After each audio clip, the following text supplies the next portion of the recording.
Avui tenim amb nosaltres un artista que ens va captivar amb el seu pop electrònic i que ara torna amb un nou projecte molt especial.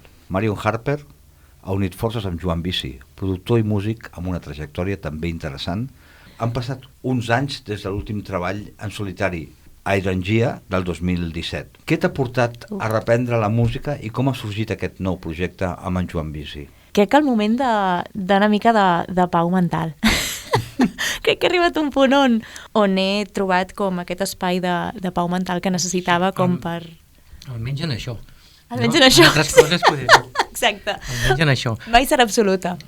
No va ser del tot buscat, tampoc no va ser com ens n'anem a un retir espiritual a la Índia, ni res d'això, sinó que realment en Joan i jo mai hem parat de fer coses, sempre hem estat a l'estudi treballant, però des de la tranquil·litat absoluta i des del gaudir.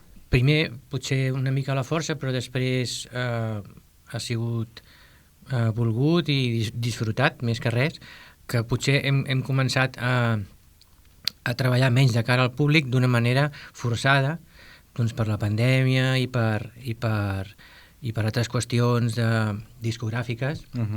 Doncs ha sigut el que sembla des de fora un peron, cosa que no ho ha sigut. Llavors nosaltres hem continuat treballant i amb molta menys pressió i més llibertat, diguéssim, no? També. Ha sigut un aprenentatge bastant compartit. Sí, hem estat aprenent a treballar els dos sols, sense més producció externa ni res. En aquest moment hem après a fer-ho tot des del principi al final en l'estudi sense pensar, bueno, això ho deixem pendent i ja ho acabarem allà doncs, amb una altra persona o que sigui, no?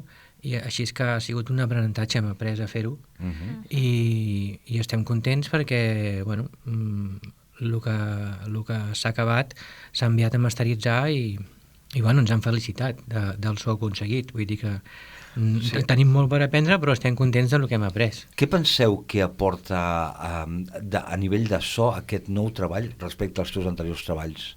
Crec que hem aconseguit una sonoritat que no haguéssim pogut aconseguir si no haguéssim vist aquests temes en perspectiva, any rere any, perquè literalment ha sigut any rere any. Estem parlant de que els temes del nou treball s'han escrit des de fa temps? Sí. Correcte. Sí. I com heu pogut mantenir aquests temes guardats que veiessin la llum?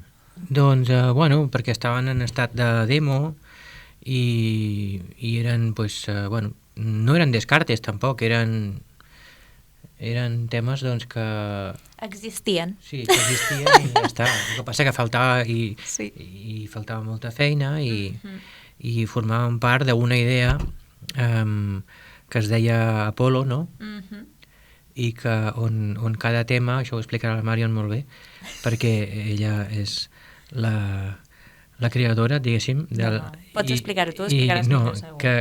On cada tema era una carta dirigida a una persona, per això tots els temes tenen nom de persona, i bueno, això explica Marion. Sí, bueno, va passar a ser, doncs, això, a ser aquest recull de cartes, que al final eren temes, doncs ha passat a veure-ho, hem passat i hem creat un concepte totalment diferent, que més endavant ja en parlarem, perquè és que no sé fins a quin punt, no sé quan començarem a treure coses sobre aquest nou treball que traurem, perquè és això, com anem una miqueta així sobre la marxa, no tenim molt clar realment quan anunciar certes coses. És molt interessant, perquè sempre que he parlat amb la Marion sobre aquest disco, sempre ha parlat de tu, Joan. Sempre. Per ella és un treball, crec que conjunt, vull dir, mai se l'atribueix com a Marion Harper, sinó és Marion Harper i Joan Bisi. Ho ha deixat clar des del minut zero. Home, i tant, és que és un treball conjunt, i a més, jo crec que és molt diferent del que veníem. És a dir, conserva moltes coses. Aquí és una mica on veníem, no? Veníem d'un primer disc que va tenir molt d'èxit, que era parlem més de folk, pop de càmera, un segon on te jugaves amb textures més electròniques. En aquest nou treball que veurà la llum aviat, pensem que pel maig o no sé, por ahí, deixem-ho així a veure com surt. Què mantindrà aquest disco de l'essència de la Marion Harper i amb el Joan? Crec que el procés creatiu, encara que respiri molt més que abans, sí que té aquesta part de, almenys, si vols dic jo la meva part, com Joan, Sí. de la part com de composició, té aquesta necessitat d'explicar històries en primera persona però també en tercera, que és una cosa que vam fer molt, vam practicar molt amb Hydrangea, i també podríem dir que també alguna cosa de Cotton Candy també ens emportem alguna melodia, no? Bueno, hi ha molt de cinte, hi ha coses poperes també, com hi havia a Cotton Candy. La Marion té, això sempre li he dit, té un do fent melodies, perquè amb molt poca cosa que li passis treu una melodia super guai per a mi. La meva part, que després és com posar-hi arreglos o... Producció, fas tota la producció. Bueno, Quan sentim parlar Hydrangea i aquesta pronunciació tan anglesa, veiem que tens una part anglesa molt potent, no?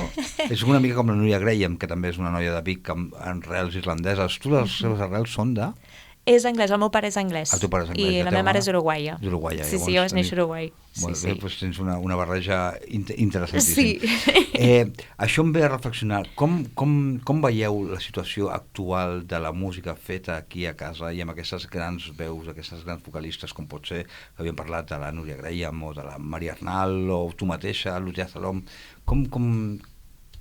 Què diries d'aquesta escena? Són gent que admiro moltíssim, són artistes que admiro moltíssim, els quals jo en el passat compartia cartell amb bandes com elles i la veritat és que per mi era com, em posava nerviosíssima perquè és com, uau, avui pues això, avui veig a la Graham, uau, he saludat a la Graham, no? Per mi és com, bueno, hi ha molta admiració, la veritat, cap a totes aquestes artistes. hola, sóc Joan Bici Hola, soc Marion Harper.